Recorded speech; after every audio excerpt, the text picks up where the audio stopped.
ce qui est quand même fort avec Nono Larinta, c'est qu'il faut le reconnaître, il a su relancer sa carrière.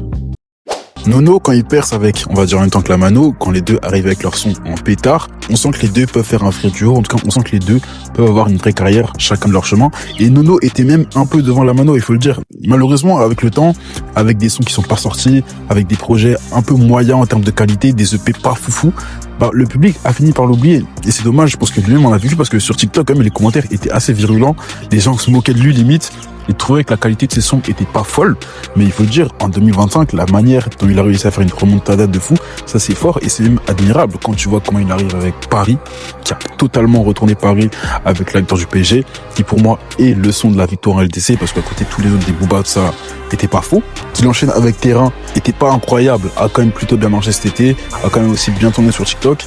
Et quand il finit avec Restaurant, qui lui-même a teasé pendant au moins 2 mois et qu'il a réussi à maintenir un certain buzz autour, ça c'est fort, le son a plutôt bien marché, même si les gens le connaissaient limite en entier avec les leaks, il était plutôt bon.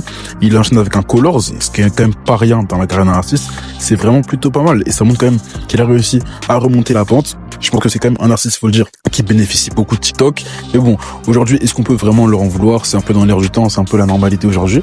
Mais en tout cas, il en fait un vrai appui, il en fait un vrai soutien. Et peu importe la tranche d'âge qui constitue son public, c'est fort ce qu'il a réussi à faire.